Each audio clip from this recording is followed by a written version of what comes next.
그림자와 침묵 사이에서 인간의 몸은 그 비밀을 속삭이기 시작한다. 사막과 정글, 그리고 숨겨진 마을들을 가로질러 자연의 모든 법칙을 거스르는 형태를 가진 사람들이 있다. 찰흙 원반처럼 늘어난 입술, 기둥처럼 높이 솟은 목, 인간의 설계를 넘어선 무언가에 의해 조각된 듯한 팔과 다리. 과학자들은 이를 돌연변이라 부른다. 역사학자들은 이를 문화라 부른다. 현지인들은 이를 아름다움, 자부심, 또는 때로는 저주라 부른다. 하지만 이름이 무엇이든 이 몸들은 미스터리, 고통, 그리고 회복력에 대한 이야기를 들려준다. 태양에 그을린 에티오피아의 계곡에서부터 안개 낀 미얀마의 언덕까지, 인도의 붐비는 거리에서부터 런던의 조용한 병원까지, 인류는 항상 창조와 혼돈의 경계에서 춤을 춰왔다. 오늘 밤 우리는 그 경계로 들어선다. 전통이 생물학을 만나고 인간의 형태가 그 무엇보다 가장 신비로운 풍경이 되는 곳으로. 오모 계곡의 거대한 입술 접시, 아름다움이 고통을 만나는 곳. 남부 에티오피아의 타는 듯한 심장부에 오모 계곡이 있다. 먼지와 불, 그리고 고대 리듬의 풍경. 이곳 무르시족과 수루마족 사이에서 여성들은 한 세기 이상 여행자들을 놀라게 한 전통을 이어가고 있다. 바로 입술 접시다. 언뜻 보면 거의 비현실적으로 보인다. 매끄러운 찰흙 원반이 아래 십술에 눌려 살을 완벽한 원이 될 때까지 늘린다. 이 과정은 청소년기에 시작된다. 작은 상처, 작은 접시, 그리고 세월이 흐르면서 접시는 점점 커져 때로는 저녁 식사 그릇 크기에 이른다. 외부인에게는 고문처럼 보일 수 있다. 하지만 오모의 여성들에게 그것은 아름다움이다. 힘, 정체성, 그리고 여성성의 표식. 인류학자들은 오랫동안 그 기원에 대해 논쟁해왔다. 어떤 이들은 수세기 전 노예 상인들을 막기 위함이었다고 주장한다. 다른 이들은 다상과 사회적 지위를 기리는 것이라고 믿는다. 그러나 평온한 얼굴과 그림이 그려진 피부 뒤에는 말하지 않는 진실이 있다. 고통, 감염, 그리고 전통과 생존 사이의 끊임없는 긴장. 현대의 영향력이 계곡으로 스며들고 젊은 세대는 자부심과 변화 사이에서 갈등하며 이 관습에 의문을 제기한다. 그럼에도 황혼의 금빛 속에서 무르시 여성들이 강가에 서 있을 때 그들의 미소만큼이나 넓은 접시로 장식된 입술을 보면 궁금해하지 않을 수 없다. 우리는 사라져가는 의식을 목격하고 있는 것인가? 아니면 자신의 형태를 초월하려는 인류의 고대 욕망의 마지막 메아리를 듣고 있는 것인가? 카렌족의 목이 긴 여인들, 아름다움의 대가. 미얀마와 태국 북부 국경을 따라 펼쳐진 안개 낀 언덕 깊은 곳에서는 매일 아침 금속 소리가 부드럽게 울려 퍼진다. 노수의 고리가 피부에 스치는 속삭임. 이곳에 카렌족, 더 정확히는 파다웅족이 살고 있으며 세상에는 목이 긴 여인들로 알려져 있다. 5살이나 6살 때부터 어린 소녀들은 목에 무거운 노수의 고리를 끼기 시작한다. 몇 년마다 새로운 고리가 추가되어 어깨를 아래로 누르고 목이 불가능할 정도로 길어 보이게 만든다. 때로는 목 밑에서 턱까지 20cm가 넘기도 한다. 외부인에게는 매혹적이면서도 불안한 광경이다. 하지만 카렌족에게 이 고리는 이야기를 담고 있다. 아름다움, 부족의 정체성, 그리고 보호를 상징한다. 어떤 전설은 이 고리가 호랑이의 공격으로부터 지켜준다고 말한다. 다른 이들은 악령이 몸에 들어오는 것을 막는다고 믿는다. 그러나 현대 과학이 밝혀냈듯이 목 자체가 실제로 늘어나는 것이 아니라 수년간의 무게로 인해 흉곽이 내려앉는 것이다. 고리를 제거하면 머리를 똑바로 들기 어려워질 수도 있다. 관광객들은 이 여성들을 보기 위해 몰려들고 카메라 플래시를 터뜨리며 호기심과 불편함이 뒤섞인다. 많은 젊은 카렌 소녀들은 이제 이 관습을 황금으로 만든 우리, 유산이자 짐으로 여기며 의문을 제기한다. 하지만 대나무 지붕 위로 해가지고 노수의 마지막 반짝임이 빛을 받을 때 당신은 무언가 심오한 것을 느낄 수 있다. 조용한 저항, 아름다움이란 편안함이 아니라 세대를 넘어 전해지는 의미에 의해 정의된다는 믿음. 마사이족의 늘어난 귓불, 중력이 전통이 될 때. 케냐와 탄자니아의 광활한 평원, 지는 해 아래 사바나가 붉게 타오르는 곳에서 마사이족은 우아하게 움직인다. 키가 크고 위풍당당하며 색으로 장식되어 있다. 그들의 가장 두드러진 특징 중 하나는 길게 늘어진 귓불로 돌, 뼈, 금속으로 만든 무거운 장신구를 수년간 착용하여 늘어난 것이다. 마사이족에게 이것들은 단순한 장신구가 아니다. 그것들은 아름다움, 나이, 그리고 지혜의 상징이다. 구멍이 클수록 더 큰 존경을 받는다. 이 과정은 어린 시절에 시작된다. 귓불의 작은 구멍을 뚫고 점차적으로 더 크고 무거운 물건들을 삽입한다. 나무막에, 상하 원반, 심지어 땅에서 발견된 작은 돌들까지. 시간이 지나면서 귓불은 늘어나 때로는 거의 어깨까지 닿는 길이에 이른다. 이것은 느린 변형이다. 몸과 중력 사이의 대화. 현대인의 눈에는 극단적으로 보일 수 있지만 마사이족에게는 조용한 정체성의 선언이다. 늘어난 귀는 세대를 연결하며 노래, 춤, 그리고 통과 의례를 통해 울려 퍼진다. 하지만 도시 생활이 퍼지고 서구의 영향력이 커지면서 많은 젊은 마사이족은 이 관습을 과거의 유물로 여기며 버리기 시작했다. 그럼에도 노인들은 여전히 길게 늘어진 귀를 자랑스럽게 착용하고 그들의 얼굴에는 이야기가 새겨져 있으며 장신구는 역사 그 자체처럼 빛난다. 아마도 그것이 인간 아름다움의 역설일 것이다. 전통과 변화 사이에서 우리가 물려받은 몸과 우리가 만들기로 선택한 몸 사이에서 영원히 갈등하는. 흉터 입은 몸, 인간의 피부에 쓰인 언어. 아프리카 파푸아뉴기니 그리고 호주 일부의 외딴 곳에서는 피부 자체가 캔버스가 된다. 칼과 불로 새겨진 살아있는 이야기. 고대 예술인 흉터내기, 스카리피케이션은 몸을 기억의 지도로 변형시킨다. 가슴, 팔 또는 얼굴을 따라 작은 상처를 내고 재나 검댕을 상처의 문질러 도단한 흉터로 아물게 한다. 그 결과는 인상적이다. 빛이 닿을 때 반짝이는 복잡한 무늬들은 용기, 성인, 그리고 소속감의 상징을 형성한다. 오모 계곡의 카로족 남성들은 싸웠던 모든 전투를 표시하는 흉터를 지닌다. 여성들의 경우 배를 가로지르는 도단한 선들은 아름다움과 다산을 상징한다. 파푸아뉴기니의 참부리족 사람들은 악어 무늬를 피부에 새기는데 이것이 그들을 포식자의 영혼과 연결시켜준다고 믿는다. 고통에서 태어난 힘. 하지만 문화적 의미를 넘어서 깊이 인간적인 무언가가 있다. 보이지 않는 것을 보이게 만들려는 욕망. 각각의 상처는 선언이다. 나는 여기에 있었다. 나는 견뎌냈다. 현대의학은 이를 불필요하고 심지어 위험하다고 말하지만 많은 공동체에게 흉터내기는 정체성 그 자체다.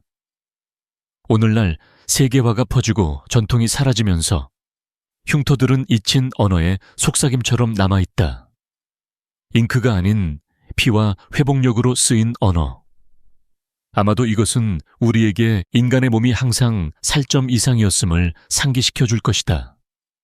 그것은 고통, 자부심, 그리고 기억되려는 의지로 쓰인 이야기다.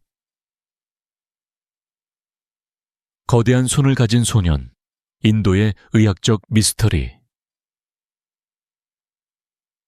인도 동부의 작은 마을에서 칼림이라는 소년은 거인의 것처럼 보이는 손을 가지고 태어났다. 처음에는 그의 부모님도 그저 북이라고 생각했다. 시간이 지나면 가라앉을 무언가. 하지만 그가 자라면서 그의 손도 자랐다. 그가 8살이 되었을 때 각 손의 무게는 12kg이 넘었고 손가락은 굵고 구부러져 자신의 얼굴보다 컸다.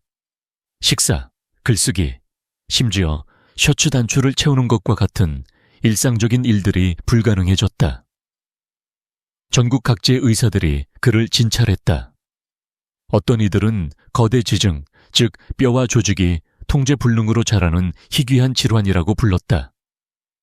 다른 이들은 호르몬 장애나 아무도 본 적 없는 유전적 돌연 변이를 의심했다. 그러나 어떤 치료도 그 끊임없는 성장을 멈출 수 없었다. 마치 그의 몸이 언제 멈춰야 할지 모르는 것 같아요 라고 한 전문의는 말했다. 시선, 두려움, 그리고 속삭임에도 불구하고 칼림의 미소는 변하지 않았다. 그는 선생님이 되고 싶다고 말했다. 다름이 운명을 결정하지 않는다는 것을 증명하기 위해. 과학자들은 이후 인간 성장에 대한 새로운 지식을 얻기 위해 그의 사례를 연구했지만 해답은 여전히 모호하다. 무엇이 한 아이의 몸이 자신의 비율에 반항하게 만드는가? 왜 자연은 때때로 균형을 맞춰야 할 것을 증폭시키는가? 아마도 이 미스터리 속에 숨겨진 것은 하나의 깨우침일 것이다. 인간의 형태는 보기에는 연약하지만 여전히 우주만큼이나 광대한 비밀을 품고 있다는 것. 엘리펀트 맨. 거대한 몸의 비극적 위험. 1884년 런던. 희미한 가스등 불빛 아래 군중들은 거의 믿을 수 없는 것을 목격하기 위해 모였다. 인간의 비율을 거스르는 몸을 가진 한 남자. 그의 이름은 조지프 메릭이었지만 세상은 그를 오직 엘리펀트 맨으로만 알고 있었다. 그의 피부는 무거운 주름으로 늘어져 있었고 뼈는 기괴하게 뒤틀렸으며 얼굴 한쪽은 거대하고 형체 없는 덩어리로 자라 있었다. 그러나 그 기형적인 외모 뒤에는 오직 인간으로 대우받기를 갈망하는 온화하고 지적인 영혼이 있었다. 수십 년 동안 그의 상태는 의사들을 당혹스럽게 했다. 어떤 이들은 상피병이라고 생각했고 다른 이들은 저주라고 생각했다. 한 세기 이상이 지나서야 과학자들은 진실을 발견했다. 프로투스 유전자의 돌연 변이로 특정 세포는 끝없이 자라는 반면 다른 세포들은 정상으로 남아 있었다. 생물학적 오류 또는 인간 설계가 얼마나 취약한지를 보여주는 창. 메릭은 대부분의 삶을 세상으로부터 숨겨진 채 서커스에 전시되고 공포 속에서 속삭여지며 보냈다. 그러나 의사 프레더릭 트레버스가 그를 돌보게 되면서 이야기는 바뀌었다. 닫힌 문 뒤에서 그들은 예술, 시 그리고 신앙에 대해 이야기했다. 메릭은 한번 부드럽게 말했다. 나는 동물이 아닙니다. 나는 인간입니다. 그의 삶은 잊히지 않는 상징이 되었다. 고통, 연민, 그리고 불완전함의 잔인한 아름다움. 오늘날 과학자들이 프로투스 증후군을 연구하는 와중에도 그의 유산은 남아있다. 가장 뒤틀린 껍질 속에 인류의 가장 순수한 모습이 깃들 수 있다는 증거. 비정상적으로 긴 팔다리를 가진 여성, 브라질의 수수께끼. 상파울루 외곽에서 한때 온라인에 영상이 떠올랐다. 분비는 시장을 걷는 한 여성. 그녀의 팔과 다리는 불가능할 정도로 길었고 움직임은 우아하면서도 불안했다. 그녀의 비율은 해부학의 규칙을 깨는 듯했다. 다리는 몸통 길이에 거의 2배로 뻗어 있었고 손가락은 섬세한 나뭇가지처럼 길었다. 현지인들은 그녀가 저주를 받았거나 숲의 정령에 씌었다고 속삭였다. 다른 이들은 그녀가 단순히 의학적 변칙, 마르팡 증후군, 즉 팔다리가 자연적인 규모를 넘어 자라게 하는 희귀 유전 질환의 사례라고 주장했다. 언론인과 의사들이 그녀를 찾으려 했을 때 그 여성은 이미 사라진 후였다. 완전한 의료 기록도 가족도 심지어 확인된 이름조차 없었다. 어떤 이들은 그녀가 구경거리가 될 것을 두려워하여 세간의 주목을 피했다고 말한다. 다른 이들은 영상은 실제였지만 의도적으로 억제되었다고 믿는다. 과학이 설명할 준비가 되지 않은 무언가를 엿본 것. 마르팡 증후군은 존재한다. 그것은 뼈를 늘리고 심장을 약화시키며 실루엣이 걸어다니는 신화처럼 보이는 사람들을 만들어낸다. 하지만 이 여성은 그녀가 누구였든 간에 그 경계를 더 넘어선 것처럼 보였다. 그녀의 팔다리는 과학이 받아들이기에도 너무 길었다. 이것은 희귀한 돌연변이었을까? 사기였을까? 아니면 사실과 설화 사이 어딘가에 존재하는 이야기였을까? 카메라가 모든 것을 포착하는 세상에서 그녀의 사라짐은 거의 시적으로 느껴진다. 마치 그녀가 우리의 현실 밖으로 걸어나가 오직 질문들과 인간의 비율을 따르기를 거부한 몸에 잊히지 않는 이미지만을 남긴 것처럼. 기술, 유전학, 그리고 인간 변형의 미래. 과학이 발전함에 따라 자연적인 기형과 의도적인 변형 사이의 경계는 매년 얇아지고 있다. 전 세계의 실험실에서 유전학자들은 인간 신체의 청사진을 해독하고 있다. 한때 엘리펀트맨이나 거대한 손을 가진 소년을 만들어냈던 바로 그 염기 서열들. 한때 무작위 돌연변이었던 것이 이제는 추적되고 편집되고 어떤 경우에는 다시 쓰일 수 있다. 크리스퍼와 유전자 치료를 통해 과학자들은 결함 있는 DNA를 침묵시키거나 성장을 촉진하거나 심지어 태어나기 전에 외모를 바꿀 수도 있다. 그러나 의학이 기형을 교정하기 위해 싸우는 동안 또 다른 운동이 그림자 속에서 성장하고 있다. 바로 신체 개조 혁명이다. 예술가들과 미래학자들은 기꺼이 자신을 재구성한다. 피부 아래에 뿔을 이식하고 혀를 가르고 귀를 늘리고 심지어 포스트 휴먼처럼 보이기 위한 수술을 받는다. 한때 기형으로 여겨졌던 것이 이제 일부에게는 자기 표현으로 간주된다. 인류는 더 이상 신체를 교정하는 데 그치지 않고 그것을 재설계하고 있다. 그러나 이것은 현대적인 형태로 고대의 질문을 제기한다. 우리는 그래야만 하는가? 만약 우리가 우리 몸의 모든 것을 바꿀 수 있다면 정체성은 어디에서 끝나고 창조는 어디에서 시작되는가? 미래 세대는 우리가 이해하는 방식의 인간으로 남아있을 것인가? 아니면 다음 단계, 자신의 손으로 조각된 종이 될 것인가?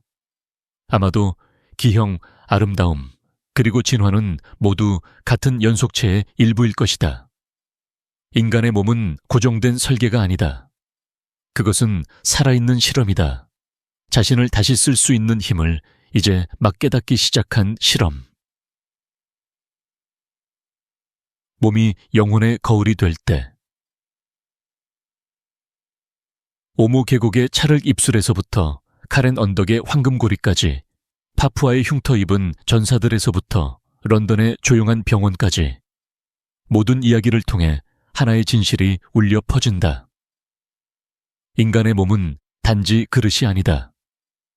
그것은 메시지다. 모든 기형, 모든 늘어남, 모든 흉터는 우리가 누구인지, 무엇을 두려워하는지, 그리고 무엇이 되기를 감히 꿈꾸는지에 대한 단편을 이야기한다. 과학은 그것들을 돌연변이라 부른다. 문화는 그것들을 아름다움이라 부른다. 신앙은 그것들을 징표라 부른다. 하지만 아마도 그것들은 모두 같은 것일지 모른다. 평범해지기를 거부하는 우리 내면의 힘의 반영. 수세기 동안 인류는 완벽을 정의하고 정상성을 측정하기 위해 분투해왔다.